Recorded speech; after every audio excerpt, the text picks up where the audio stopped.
ಓಂ ಬ್ರಹ್ಮದೇವಾಯ ನಮಃ. ಪೂಜ್ಯಾಯ ರಾಘವೇಂದ್ರಾಯ ಸತ್ಯಧರ್ಮರತಾಯ ತಪೈತಾಂ ಕಲ್ಪವೃಕ್ಷ ನಮತಾಂ ಕಾಮಧೇನವೇ ಶ್ರೀಮನ್ನಾರಾಯಣ ಮಹಾಲಕ್ಷ್ಮೀ ನಮಸ್ತತೆ. ಹರಿಗೂ ಶರಣದೆ ಗುರುಗೂ ಶರಣದೆ ವಾಗ್ದೇವಿ ಸರಸ್ವತಿ ಕೂಡ ಶರಣದೆ. ನಂಬರ್ ಅಂದರೆ ನಾನು ಅಂದರೆ ನಂಬರ್ಸು. ಹೇಳ್ತೀನಿ ಅಂತ ಆಗುತ್ತೆ ಅಂತ ಹೇಳ್ತೀನಿ. ಅಭಿಮಾನಿ ದೇವರಿಗೊತ್ತು. ಮೊದಲಿಗೆ ಈ ನವಂಬರ್ ಮಂತ್ ಹೇಗಿರುತ್ತೆ, ಈ 12 ರಾಶಿಗಳು ಫಲಗಳನ್ನ ಅಬ್ಸರ್ವ್ ಮಾಡೋಣ. ಅದರಲ್ಲಿ ನವಂಬರ್ ಮಂತಲ್ಲಿ ಗ್ರಹಗಳ ಕ್ವಾಲಿಟಿ ಹೇಗಿರುತ್ತೆ ಅನ್ನೋದು ಭಾಳ ದೊಡ್ಡ ಇಂಪಾರ್ಟೆಂಟ್ ಆಗುತ್ತೆ. ಈ ಕ್ವಾಲಿಟಿಲಿ ಎಷ್ಟು ಒಳ್ಳೆಯದಾಗುತ್ತೆ ಅಂದರೆ, ಒಂದು ಗುರುಗ್ರಹ ಭಾಳ ವಿಶೇಷವಾಗಿ ಹುಚ್ಚನಾಗಿರ್ತಾನೆ. ನವಂಬರ್ ಮಂತಲ್ಲಿ ತುಂಬ ರಾಜಯೋಗವನ್ನು ಕೊಡ್ತಾನೆ. ಗುರು ಹುಚ್ಚನಾಗಿರೋದು ವಿಪರೀತ ರಾಜಯೋಗವನ್ನು ಕೊಡ್ತಾನೆ. ಅದೇ ರೀತಿಯಲ್ಲಿ ಕುಜಗ್ರಹ ತುಂಬ ಸ್ವಂತ ಮನೆಗೆ ಬರ್ತಾನೆ. ಅದು ತುಂಬ ದೊಡ್ಡ ಬೆನಿಫಿಟ್ ಅಂತೆ. ಕುಜಗ್ರಹ ತುಂಬ ಸ್ವಂತ ಮನೆಗೆ ಬರ್ತಾನೆ, ಅದು ತುಂಬ ಬೆನಿಫಿಟ್ಟು. ಶನಿ ಮೀನರಾಶಿಲಿದ್ದಾನೆ. ಚಂದ್ರನು ಕೂಡ ಮೀನರಾಶಿಗೆ ಬರ್ತಾನೆ. ರಾಹು ಕೇತುಗಳು ಎಂದಿನಂತೆ ಕುಂಭರಾಶಿಲಿ ರಾಹು ಇದ್ದಾನೆ, ಸಿಂಹ ರಾಶಿಲಿ ಕೇತು ಗ್ರಹ ಇದ್ದಾನೆ. ಅದೇ ರೀತಿಯಲ್ಲಿ ಕುಜ ಮತ್ತು ಬುಧ ಗ್ರಹ ಇಬ್ಬರು ಒಟ್ಟಿಗೆ ಸೇರ್ತಾರೆ. ಇದು ವೆರಿ ಡೇಂಜರ್ ಅಂತ ಹೇಳುತ್ತೆ, ದೊಡ್ಡ ಯೋಗನೂ ಕೂಡ ಹೇಳುತ್ತೆ. ಶುಕ್ರ ಮತ್ತು ಕುಜಗ್ರಹ ಮತ್ತು ಸೂರ್ಯಗ್ರಹನೂ ಕೂಡ ಮೇಷರಾಶಿಲಿ ಒಟ್ಟಿಗೆ ಸೇರ್ತಾರೆ. 3 ಗ್ರಹ ಒಟ್ಟಿಗೆ ಸೇರೋದು ವೃಶ್ಚಿಕ ರಾಶಿಲಿ ಸೇರ್ತಾರೆ. ವೃಶ್ಚಿಕ ರಾಶಿಯವರಿಗೆ ಸೇರೋದ್ರಿಂದ ಈ ಒಂದು ಫಲಗಳನ್ನ ಹೇಗೆ ಅಬ್ಸರ್ವ್ ಮಾಡ್ಬೇಕನ್ನೋದು ಇಂಪಾರ್ಟೆಂಟ್ ಆಗುತ್ತೆ. ಯಾರೆಲ್ಲ ಭಾಳ ವಿಶೇಷವಾಗಿ ರಾಜಯೋಗವನ್ನು ಯಾವ ರಾಶಿಯಲ್ಲಿ ಅದೃಷ್ಟವನ್ನು ಕಾಡುತ್ತೆ ಅನ್ನೋದು ಇಂಪಾರ್ಟೆಂಟ್ ಆಗುತ್ತೆ. ಮೇಷರಾಶಿಯಿಂದ ಹಿಡಿದು ಮೀನರಾಶಿವರೆಗೂ ರಾಶಿ ಫಲಗಳನ್ನ ಹೇಳ್ತಾ ಹೋಗ್ತೀನಿ. ದಯವಿಟ್ಟು ಮರೆಯಲ್ಲಿ ಎಲ್ಲರೂ ಕೂಡ ನೀವು ಕೇಳಿ ಫಾಲೋ ಮಾಡಿ. ಅದರಲ್ಲಿ ಮೊದಲಿಗೆ ತುಂಬ ಗಮನವಾಗಿರಬೇಕಾದವ್ರಿಗೆ ವಿಪರೀತ ಯೋಗವನ್ನು ಕೊಡುವಂಥ ಗ್ರಹಗಳು ಯಾವುವಪ್ಪ ಅಂದರೆ, ಒಂದು ಗುರುಗ್ರಹ ತುಂಬ ರಾಜಯೋಗವನ್ನು ಕೊಡ್ತಾನೆ. ಅದು ರಾಜಯೋಗನ ನೀವು ಬಳಸ್ಕೊಳ್ಳಿ. ಮತ್ತು ಬುಧನು ಕೂಡ ಶುಕ್ರನ ಮನೆಯಲ್ಲಿ ವಾಸ ಮಾಡ್ತಾನೆ. ಕುಜಗ್ರಹನೂ ಕೂಡ ವಾಸ ಮಾಡ್ತಿದ್ದಾನೆ. ಅದೇ ರೀತಿಯಲ್ಲಿ ನಿಮಗೆ ಮಿರಾಕಲ್ಲು ಕುಜ ಸ್ವಂತ ಮಲ್ಲಿದ್ದಾನೆ. ಅದು ಒಂದು ರಾಶಿಗೆ ಒಳ್ಳೆಯದು, ಒಂದು ರಾಶಿಗೆ ಕೆಟ್ಟದ್ದು.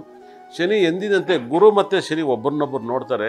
ಹುಟ್ಟಂಥ ಮಕ್ಕಳಿಗೆ IAS IPS ಆಗೋರು, ಜಡ್ಜ್ ಆಗೋಂಥ ಯೋಗ ಇದೆ. ತುಂಬ ಈ ನವಂಬರ್ ಮಂತಲ್ಲಿ ಹುಟ್ಟಂಥವ್ರಿಗೆ ವಿಪರೀತ ಶ್ರೀಮಂತರಾಗೋಂಥ ಯೋಗದ ಮಕ್ಕಳುಗಳು ಹುಡ್ತಾರೆ. ಯೋಗದ ಒಂದು ಮುಹೂರ್ತಗಳು ಸಿಗುತ್ತೆ. ಯಾಕಂದರೆ ಈ ನವಂಬರ್ ಮಂತಲ್ಲಿ ಒಳ್ಳೆ ಲಗ್ನ ಅಂತ ಬಂದಾಗ ವಿಶೇಷವಾಗಿ ಒಂದು ಟಾಪ್ ಲಗ್ನ, ಕುಂಭ ಲಗ್ನ ಮತ್ತು ಕಟಕ ಲಗ್ನ ಇವೆರಡೂ ಕೂಡ ವಿಪರೀತ ರಾಜಯೋಗದ ಲಗ್ನ ಆಗುತ್ತೆ. ಅದು ಬಿಟ್ಟರೆ ನಿಮಗೆ ತುಲಾ ಲಗ್ನ, ಈ ತುಲಾ ಲಗ್ನದಲ್ಲಿ, ಕಟಕ ಲಗ್ನದಲ್ಲಿ ಮತ್ತು ಮಕರ ಲಗ್ನದಲ್ಲಿ ಏನು ಕೆಲಸ ಮಾಡ್ತಾರೋ ಸಕಲ ಸಂಪತ್ತು ಐಶ್ವರ್ಯವನ್ನು ಕೂಡ ಕೊಡ್ತಾರೆ. ಇದು ಮುಖ್ಯವಾಗಿ ಇದೇ ಮಕ್ಕಳು ಹುಟ್ಟಿದ್ರು ಕೂಡ ಈ 3 ಲಗ್ನವನ್ನು ಜನನವನ್ನು ಮಾಡಿದಾಗ ತುಂಬ ಬ್ಯೂಟಿಫುಲ್ ಅದೃಷ್ಟವನ್ನು ಕೊಡುತ್ತೆ. ಅದರಲ್ಲೂ ಕೂಡ ಅತಿ ಹೆಚ್ಚು ಕಲ್ಲರ್ಸ್ ಅಂತ ಯೂಸ್ ಮಾಡಿದಾಗ ಈ ನವಂಬರ್ ಮಂತಲ್ಲಿ ಭಾಳ ಲಕ್ಕಿ ಬಣ್ಣ ಅಂತ ಹೇಳಿದಾಗ ಬ್ಲ್ಯಾಕು ಮತ್ತು ರೆಡ್, ಬ್ಲ್ಯಾಕನ್ನ ರೆಡ್ಡು ಮತ್ತು ಯೆಲ್ಲೋ ಕಲರ್ ಇದನ್ನು ಮಿಕ್ಸ್ ಮಾಡಾಕ್ದಾಗ ಸಿಕ್ಕಾಪಟ್ಟೆ ರಾಜಯೋಗ ಬರುತ್ತೆ. ಯಾರಿಗೆಲ್ಲ ಮದುವೆ ಆಗಿರೋಲ್ಲ ಇವರೆಲ್ಲ ಈ ಬಣ್ಣವನ್ನು ಯೂಸ್ ಮಾಡಿ, ಬ್ಲ್ಯಾಕ್, ರೆಡ್ಡು ಮತ್ತು ಯೆಲ್ಲೋ ಕಲರ್ನ ಯೂಸ್ ಮಾಡಿ, ತುಂಬ ಲಕ್ ಬರುತ್ತೆ. ಈ ನವಂಬರ್ ಮಂತಲ್ಲಿ ತುಂಬ ದುಡ್ಡು, ಬಿಗ್ನೆಸ್ಸು, ಸಾಲ ದುಡ್ಡು ವರ್ಕೌಟ್ ಆಗಬೇಕಂದ್ರೆ ಯೆಲ್ಲೋ ಕಲರ್ನ ಮತ್ತು ಬ್ಲೂನ, ಗ್ರೀನ್ನ ಯೂಸ್ ಮಾಡಿ, ತುಂಬ ಲಕ್ ಬರುತ್ತೆ. ಒಳ್ಳೆಯದಾಗಲಿ.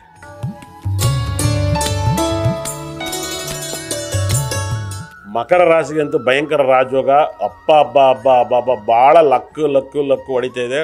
ಮಕರ ರಾಶಿಗೆ ಗುರು ತಾಂಡವಾಡ್ತಾ ಇದ್ದಾನೆ. ಸಪ್ತಮದಲ್ಲಿ ಕಟಕ ರಾಶಿಲಿ ಕೇಳಿದ್ದೆಲ್ಲವನ್ನೂ ಕೊಡ್ತಾನೆ. ಭಾಳ ವಿಶೇಷ ಕೋರ್ಟ್ ಕೇಸು, ಆ ಕೇಸ್ ಈ ಕೇಸ್ ಎಲ್ಲ ರೀತಿಯಲ್ಲಿ ರಾಜಯೋಗನ ಕೊಡ್ತಾನೆ.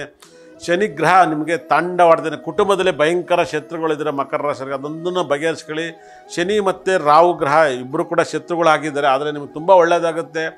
ಎಲ್ಲ ರೀತಿಯಲ್ಲೂ ಸಕಲ ಸಂಪತ್ತು ಐಶ್ವರ್ಯತೆ, ಬಿಗ್ನೆಸ್ ಮೈಂಡ್ ತುಂಬ ಇಂಪ್ರೂವ್ಮೆಂಟ್ ಆಗುತ್ತೆ. ನಿಮ್ಮ ತಂದೆಗೆ ತುಂಬ ಲಾಭ ಆಗುತ್ತೆ. ಯಾವ್ದಾರು ಒಂದು ಪಿತ್ರಾಯ್ತ ಆಸ್ತಿನ ಮಕರ ರಾಶಿಯವ್ರು ಮಾರ್ತೀರಾ, ಇಲ್ಲ ಯಾವ್ದಾರು ಒಂದು ಪಿತ್ರಾಯ್ತ ಆಸ್ತಿನ ತಗೋತೀರಾ. ಮಕರ ರಾಶಿಗಿಂತೂ ಭಾಳ ರಾಜಯೋಗವನ್ನು ಕೊಡ್ತಾಯಿದ್ದಾನೆ. ಯಾಕಂದರೆ ಶುಕ್ರ ಮತ್ತು ಕುಜಗ್ರಹ, ಬುಧಗ್ರಹ ತಾಂಡವಾಡ್ತಾಯಿದ್ದಾರೆ. ಮಕರ ರಾಶಿಯಲ್ಲಿ ಬರುವಂಥ ನಕ್ಷತ್ರಗಳಿದಾವಲ್ಲ, ಭಾಳ ರಾಜಯೋಗ ನಕ್ಷತ್ರ. ಮಕರ ರಾಶಿಯವರಿದ್ದು ಭಾಳ ಲಕ್ಕನ್ನು ಕೊಡ್ತಾಯಿದ್ದೆ. ಮಕರ ರಾಶಿಯವರು ಅತಿ ಹೆಚ್ಚು ನೀವು ಭಾಳ ವಿಶೇಷವಾಗಿ ಹೇಳ್ತೀನಿ ಕೇಳಿ. ನಿಮ್ಮ ಮಲಗೋ ಜಾಗದಲ್ಲಿ ದಕ್ಷಿಣಾಮೂರ್ತಿದೊಂದು ಫೋಟೋ ತಂದಿಟ್ಕೊಳ್ಳಿ, ಬುಧಗ್ರಹದ ಫೋಟೋ ತಂದಿಟ್ಕೊಳ್ಳಿ, ತುಂಬ ಒಳ್ಳೆಯದಾಗುತ್ತೆ. ನಿಮ್ಮ ಮನೇಲಿ ಬ್ರಹ್ಮಕಮಲದ ಹೂವಿನ ಗಿಡವನ್ನು ಬೆಳೆಸಿ. ಮಕರ ರಾಶಿಯವರಿಗೆ ತುಂಬ ಪಾಸಿಟಿವ್ ಆಗುತ್ತೆ. ಬ್ರಹ್ಮಕಮಲದ ಗಿಡ ನಿಮ್ಮ ಮನೇಲಿ ಬೆಳೆಸಿ, ನೀರು ಹಾಕಿ, ತುಂಬ ಒಳ್ಳೆಯದಾಗುತ್ತೆ. ಮತ್ತು ಹತ್ತಿ ಮರವನ್ನು ಡೈಲಿ ಟಚ್ ಮಾಡೋಕ್ಕೆ ಸ್ಟಾರ್ಟ್ ಮಾಡಿ. ಮಕರ ರಾಶಿಯವ್ರಿಗಂತೂ ಭಾಳ ರಾಜಯೋಗನ ಕೊಡ್ತಾಯಿದ್ದಾನೆ. ಏನು ಯಾವುದಾದ್ರು FD ಇಡ್ತೀರಾ, ಗೋಲ್ಡ್ ತಗೋತೀರಾ, ಪ್ರಾಪರ್ಟಿ ತಗೋತೀರಾ, ಮಕರ ರಾಶಿಯವ್ರಿಗೆ ನಿಮ್ಮ ಲೈಫಲ್ಲಿ ನೀವು ಈ ಒಂದು ನವಂಬರ್ ಮಂತು ನಂಬರ್ 1 ಮಂತು ಮಕರ ರಾಶಿಗೆ, ಕನ್ಯಾ ರಾಶಿಗೆ ರಾಜಯೋಗ. ಮಕರ ರಾಶಿಲಿ ಯಾರು ಹುಟ್ಟಿದ್ರೋ ನೀವು ಎಲ್ಲ ರೀತಿಯಲ್ಲೂ ಐಶ್ವರ್ಯ ಸಿಗುತ್ತೆ. ಜಾಬ್ ಎಲ್ಲರಿಗೂ 100% ಸಿಗುತ್ತೆ. ಜಾಬ್ ಸಿಗುತ್ತೆ ಮತ್ತು ಇಂಪ್ರೂವ್ಮೆಂಟ್ ಇದೆ. ಭಾಳ ವಿಶೇಷವಾಗಿ ಇಂಕ್ರಿಮೆಂಟ್ ಆಗುತ್ತೆ. ಸ್ಯಾಲ್ರಿಗಳಲ್ಲಿ ಇಂಕ್ರಿಮೆಂಟ್ ಆಗುತ್ತೆ. ಮತ್ತು ನಿಮ್ಮ ಕಂಪ್ನಿಲಿ ನೀವು ಅತಿ ಹೆಚ್ಚು ದೊಡ್ಡ ಬಿಸ್ನೆಸ್ ಮ್ಯಾನ್ ಆಗ್ತೀರಾ.